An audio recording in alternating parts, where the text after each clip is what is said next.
One of my favorite quotes in life is that you don't rise to the level of your goals, you fall to the level of your systems.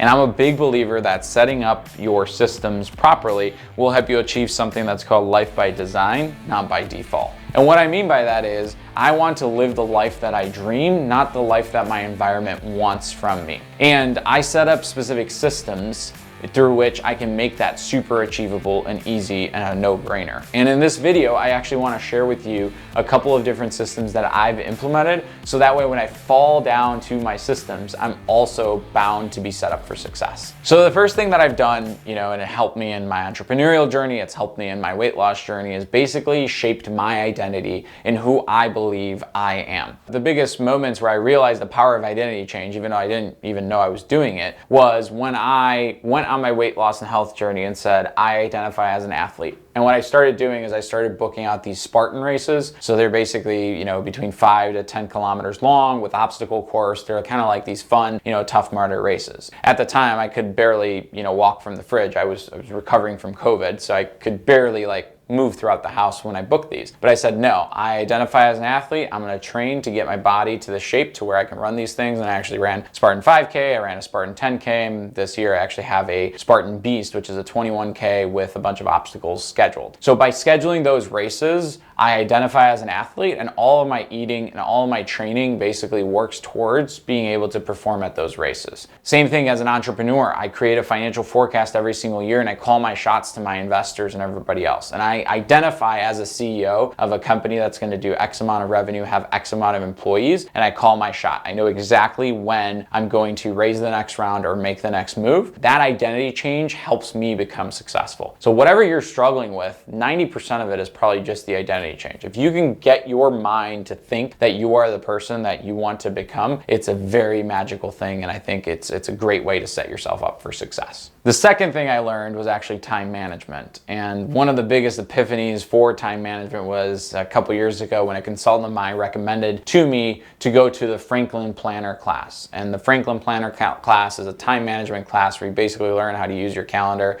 and it's kind of essential for entrepreneurs. Lo and behold, I double booked myself for that class and ended up missing the class and going to do something else that just popped up. And at that point I realized, man, my time management skills are absolutely horrible. It took me a couple years to figure it out, but eventually I went through a lot of change and really managed to master time. The only scarce asset we have in this world is our time. And it's very, very important to manage your time properly and to slot in everything you want to do. So we only have 24 hours a day, out of which you have to sleep probably 7 to 8 to function as a normal human being, leaving you with 16 hours a day. If you've got a blank canvas, the world is going to push you and pull you in a bunch of different directions, and you're not going to be able to live that life that you want to design. You're going to live the life of the default. So if you really want to design your life and be intentional about your life, and there's specific aspects you want, that time should be blocked off for everything that you need to check off. And it's not just work related. I have things like Sophia time within my calendar, Sophia being my daughter. I have time with my wife on my calendar. I have time to go hiking and enjoy. There's vacation time in my calendar. And obviously there's all the important meetings and important milestones that I have to hit within business. But learning to manage time is very, very important, and a lot of people don't do it properly. So you should really get onto that if you want to live that life by design. The third thing that I really focus on is just making success easy and almost inevitable. I'll kind of take this away from me and go to an exercise I did with my sales manager, Zach. We set a really, really hairy and audacious goal for our sales team for a specific year. And I asked him, okay, what do we have to do to make sure to hit that goal? And when he put his pro forma together, he made that goal attainable with only 70% of output by the specific salespeople. If 100% of output or what we were expecting of the salespeople were to be hit, we would actually way exceed that specific goal. So anytime you set your goals up, you want to set up the systems or the things that would make it super easy. You always want to ask yourselves, well, what needs to be true in order for this to be a cakewalk? And at the end of the day, if you think of the first time you drove and then afterwards, now how you're driving, right? The first time it felt very intimidating, very uncertain, and now it feels like a piece of cake. So anything you try to do within life will eventually become to be something super easy. You just have to ask yourself, okay, how do I right now, what can I do to just make this goal like cake? absolutely cake to be able to achieve. And the fourth thing that I did, and another system that I implemented, was hiring an executive assistant. And at first, I couldn't necessarily afford a full-time in-office here in Chicago executive assistants. Went through a virtual assistant agency about 4.5 years ago at my restoration company. I hired a virtual executive assistant. It was very cost-effective, and had that person go process my calendar, go process emails. I forwarded my phones, I eliminated distractions, and kind of put it that way.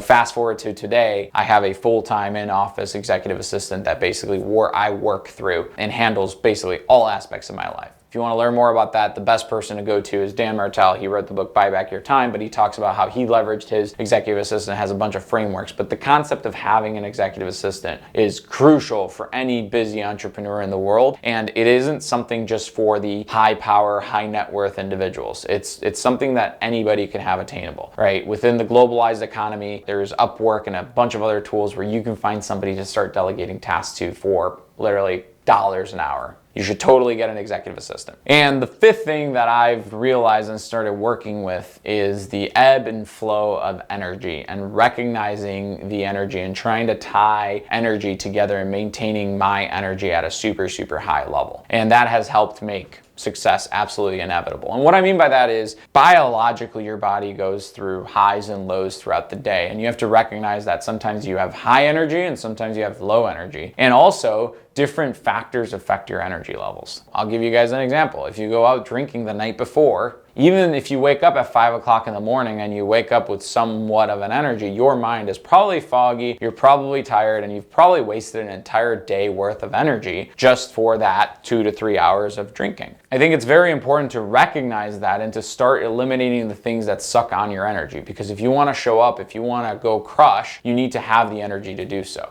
There's a lot of other things that I rely heavily on, things like meditation and adding specific meditation within buffers. So I'll meditate before I come to work. I'll meditate as a buffer to separate my work life from my personal life. I have a whole routine to wind down before I go to bed that includes a gratitude journal and meditation. I rely on all the things that feed me energy, and I always try to use them. And not necessarily the vices like caffeine and pre-workouts, but things like, for example, music. Well-vibing people I love working around, setting accountability partners to where you have to deliver XYZ and you feel very positive delivering XYZ for that specific person. Energy management is like super, super, super crucial, and trying to find a way to where you're high energy, very important, and I think it's one of the things I've mastered. Those 5 things will help you as an entrepreneur, leader, or even employee within an organization or person within life, be able to live the life that you want to live and the life that you design for yourself. Avoid living the life that will eventually happen to you. If you like this content, you want to hear more about my personal experiences, the goal of this channel is to leave behind a legacy, shine my light back into people, and I love doing this. Hit the subscribe button below and the notification bell. I come out with videos like these every single week. And then if you want to follow me on social, it's Alex Duda on Facebook, Instagram, LinkedIn, all the social media platforms. Looking forward to connecting with all of you beautiful people, and talk to you guys next week.